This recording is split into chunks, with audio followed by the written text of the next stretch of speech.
સાથી મિત્રો, મારું નામ મેઘરાજ સિંધા છે. હું કાન્હવા બીઓ ભરૂચ ડિવિઝનમાં અત્યારે કાર્યરત છું. હું છેલ્લા 4 વર્ષથી કાન્હવા બીઓમાં કાર્યરત છું. મારા ગામની વસ્તી આશરે 9000 જેટલી છે અને મેં મારા ગામની લગભગ 70% વસ્તી પોસ્ટ ઓફિસની સુવિધાઓ દ્વારા આવરી લીધી છે. તમને ગયા વર્ષે કેટલું ઇન્સેન્ટિવ મળ્યું? ગયા વર્ષે મેં આશરે 3,32,000 જેટલું ઇન્સેન્ટિવ મેળવેલ છે. એ કયામાં મેળવેલ છે? આ ઇન્સેન્ટિવ મેં RPLI અને TD ટાઈમ ડિપોઝિટ ઇન્સેન્ટિવ દ્વારા મેળવેલ છે. તો આટલું સરસ ઇન્સેન્ટિવ મેળવવું શક્ય છે? હા, જો હું કરી શકું છું તો હા, દરેક જણ કરી શકે છે. આ શક્ય છે. એના માટેના રસ્તાઓ તમે સૂચવશો?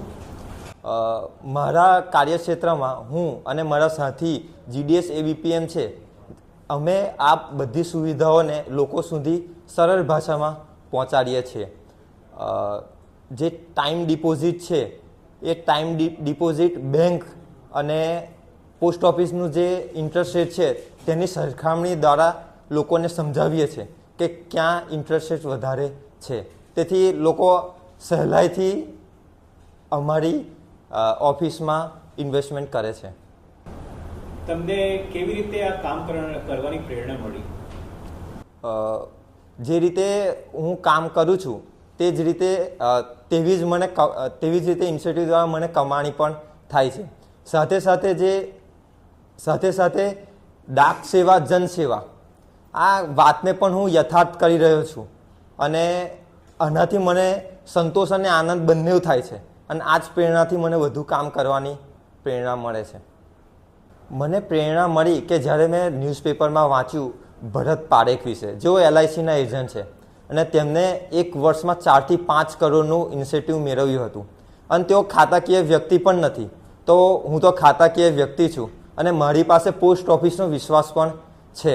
તો જો એ કરી શકતા હોય તો હું પણ કરી શકું છું. તમને જ્યારે તમે આટલી બધી સેવાઓ આપો છો તો તમને અંદરથી કેવી ભાવનાઓ આવે? આ સેવા હું ગામના છેલ્લા વ્યક્તિ સુધી પહોંચાડવાનો પ્રયત્ન કરું છું અને એનાથી મારા કાર્યથી ઘણા લોકો પ્રભાવિત થાય છે. ઘણા એવા લોકો સુધી હું પહોંચું છું જેમને ખરેખર આ સુવિધાઓની કે આ યોજનાઓની જરૂરિયાત હોય છે અને જ્યારે તેમને આ સુવિધા મળે છે તો તેમને પણ આનંદ થાય છે અને આ સુવિધા પહોંચાડવા માટે હું માધ્યમ બનું છું. તેનો મને આનંદ અને સંતોષ થાય છે. શું તમને એવું લાગે છે કે તમે જેવી રીતે ઇન્સેન્ટિવથી સમૃદ્ધ બનો છો એવી રીતે તમારા કાર્ય દ્વારા ગામ બી સમૃદ્ધ થાય છે? હા, જે રીતે હું સમૃદ્ધ બની રહ્યો છું સાથે સાથે મારું ગામ પણ સમૃદ્ધ બની રહ્યું છે.